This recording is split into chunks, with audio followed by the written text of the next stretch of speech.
amis de la radio émission Neshama, shalom, shalom, la paix de Dieu vous soit donnée. C'est l'histoire de le psaume 23. La Bible en représente Dieu, la représentation de Dieu dans les psaumes. Dieu présenté comme référence dans les psaumes, c'est berger. Bouclier, premier titre là, bouclier, rocher, comme roi, comme berger, comme juge, refuge, forteresse, c'est lui qui justifie nous, créateur qui crée toute bagaille, libérateur qui libère nous de tout péché, guérisseur qui guérit nous, protecteur et dispensateur des biens, rédempteur. Psaume 3, 4, tout ça.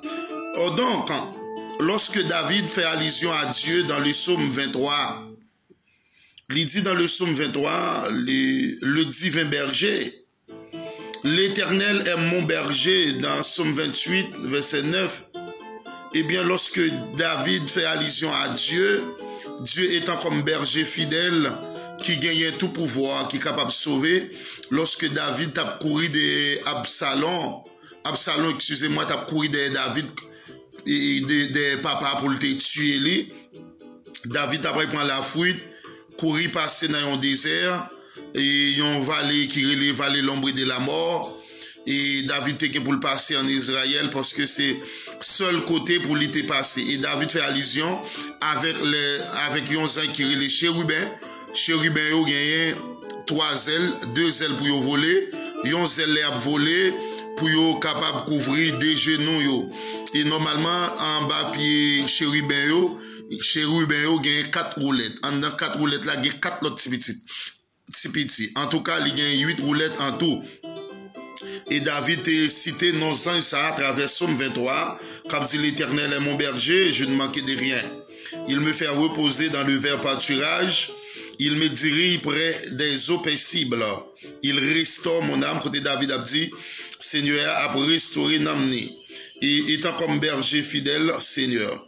Eh bien, pour la représentation du Seigneur, comme berger, cette image était régulièrement utilisée en rapport avec le roi.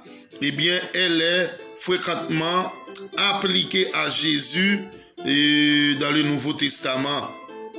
1 Pierre 2, verset 25, 5, le verset 4. Et bien, dans Psaume 23, le verset 2, 3, ces 4 activités caractéristiques du Seigneur en tant que berger qui mettent l'accent sur sa bienveillance et sur la manière dont il nous conduit sont suivis de la mention du fondement. C'est-à-dire la façon que bon Dieu lui-même l'a dirigé nous, lui conduit nous, lui mène nous, lui veille sous nous, et bien étant comme berger fidèle. C'est ici que David a touché raison parce que lui connaît Seigneur étant comme berger et l'a délivré, et l'a restauré et l'a bali force dans sa lière.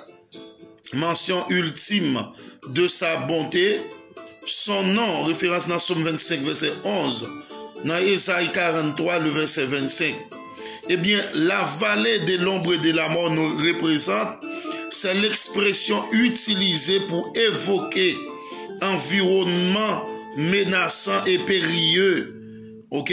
Dans Psaume 44, lorsque il parle des vallées, l'ombre de la mort, c'est environnement côtoyé, ennemi qui barre pour tuer ou pour finir à ou.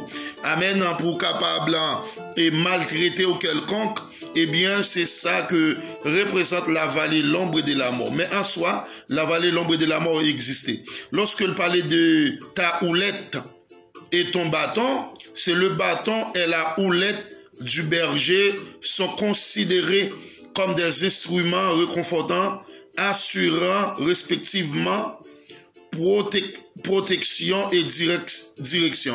Pour aider berger lorsque berger affaibli, berger a pas de force avec bâton, la prend force sous lui, ok, la protéger sous bâton.